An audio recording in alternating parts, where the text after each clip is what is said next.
the leading scorer in the nation, 3-time All-American, being the #1 draft choice in the NBA, becoming homeless. That's because that's all it's ever been. In every story that's been written about me, that's been like the main object.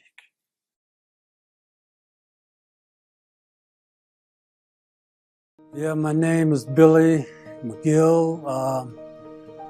They gave me a nickname, Brad Pye Jr., Billy the Hill McGill. My junior year at Thomas Jefferson, even though I was a junior, everybody in Los Angeles knew I was the man in Los Angeles High School. And me and Lefty was at Dinker Playground one Saturday morning. I'll never forget, the door opened, and it was like Miny, Meeny, Mo, or whatever. You know how you look around, and one is looking. There's Wilt looking, Bill Russell, and Guy Rogers. And Wilt said, we're going to play a 3-on-3 to 50 points. And the game went on. Naturally, Russell and Wilt guarded each other. I mean, they was battling. I was at the free throw line, and Russell passed me the ball. I took one dribble, and Wilt was all over me. I faked once, and, well, he didn't really go for the fake, and I went straight up, because I could jump high. This was before my injury. I could jump high.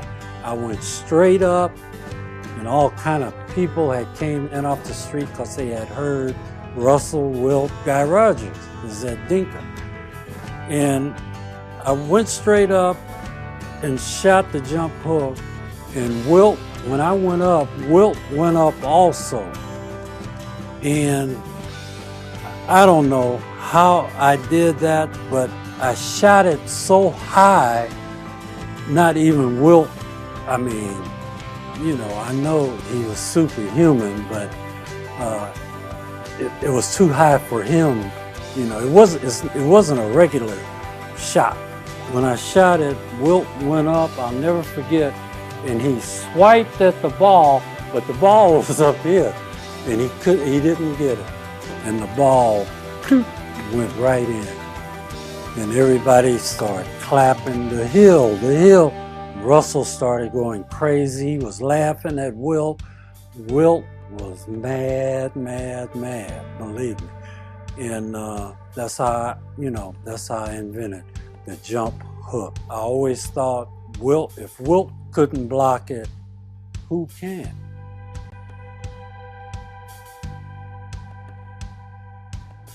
Mr. Ward was director of the 28th Street YMCA, and he pulled me by my collar, pulled me over and said, "Hey, how tall are you?" I said, "I don't know how tall I am. I'm 7 years old." I guess I was an exceptional 7. But anyway, he introduced me to the game and started working with me and taught me a lot of all of the fundamentals. And I began to love basketball. It was almost like religion with me.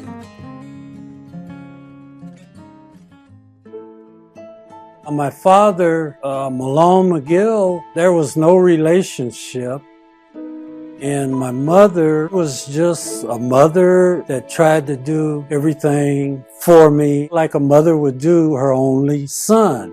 There was so much missing in my life because of that man image. My father was an athlete himself. He was a professional boxer. And eventually, me and my mother, we moved in with Lonnie Griffin, and I'll never forget the first day he told me, "Hey, don't call me Lonnie, call me Daddy Lonnie." I mean, he wasn't really interested in me. He was just interested in my beautiful mother.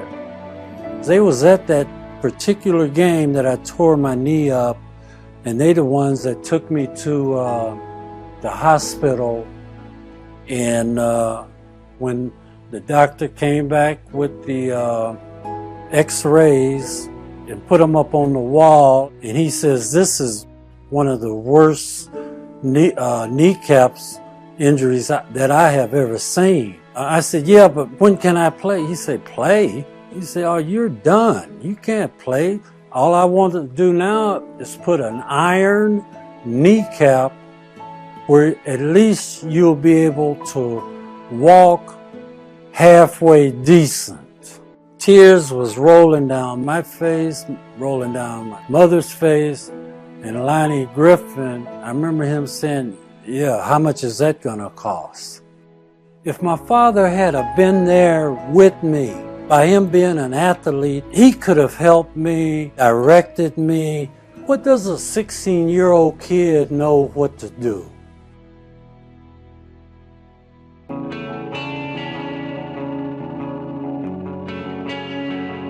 Because of the love I had for basketball, I knew there was no way on this earth I was not going to play no more. I love Lefty. A lot of it without him, I mean, I had the determination too, but with his support, he's the only one. We went to Thomas Jefferson High School, went through the big hole in the fence to the track, and I just started crawling around the track. What I was going through, pain, the cortisone shots, the knee draining, the way I rehabilitated myself, like I said, it had to be divine intervention. I mean, at the end of the summer, I was running. I was running around the track. In my senior year, we won the city championship, and Lefty and I was co-players of the year.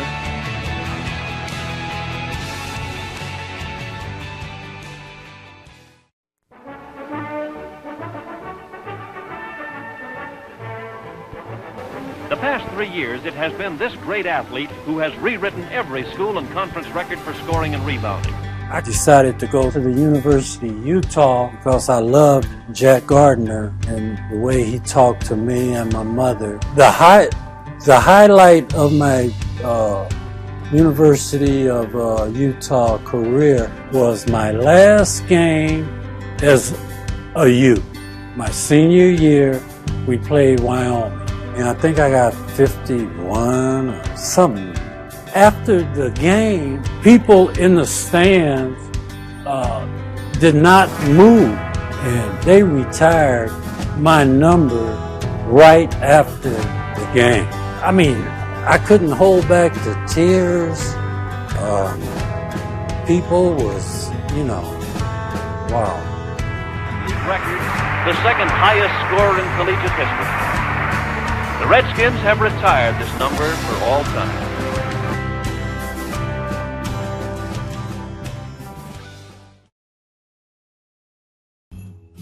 Billy the Hill McGill, the leading scorer in the nation, 3-time All-American, being the #1 draft choice in the NBA. I was starting for the New York Knicks, and that's the best season that I had. I had quite a few 20s, 30 points, and then the 41 against the Lakers was like taking candy from a baby. The jump hook was just, man, I couldn't. I was shooting it from the free throw line. Wes would come down, he'd hit two. I'd come down, hit two. Wes would come down, he'd hit two. That's the way the whole game went. But my knee felt good. The Lakers wanted me on their team because they was getting ready to play Boston Celtics for the championship. Right before the game, Russell came over and said, hey, don't be embarrassing. Did like that, don't be embarrassing me with that damn jump hook. The Celtics beat us. I may have played a couple minutes here and there. My mother was there, and Daddy Lonnie was there. And I told my mother, when I came out, they didn't cut me. She started crying, and, that was it.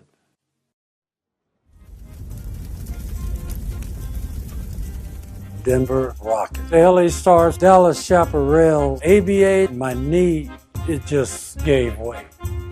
And my back it was gone. I was done. Got on unemployment.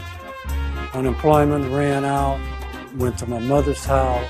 Daddy Lonnie didn't want me there. I was hitchhiking, walking to job interviews.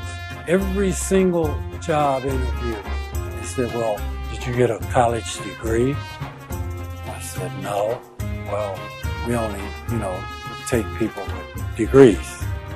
It got so bad at my house, I walked out, and I didn't have a dime in my pocket.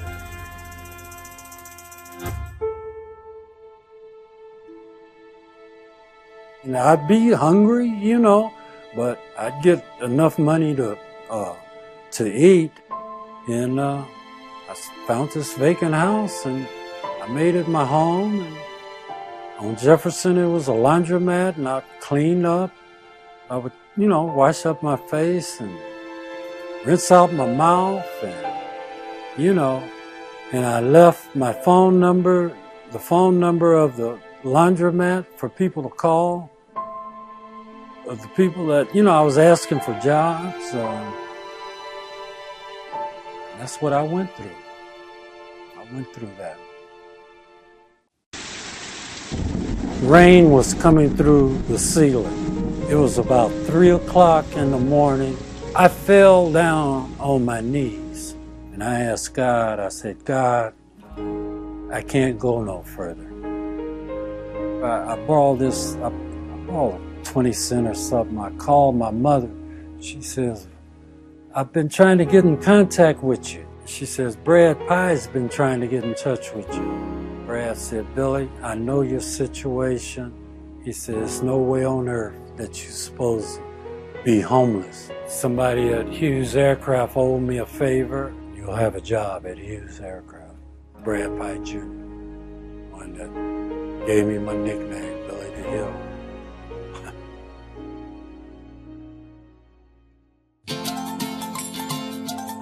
And my wife, we've been married over 40 years.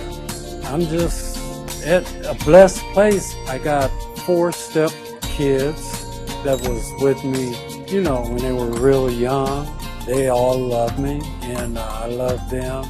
My grandson, Ryan Watkins, he's a star big player at Boise State. I taught him how to shoot the jump hook. I invented the jump hook.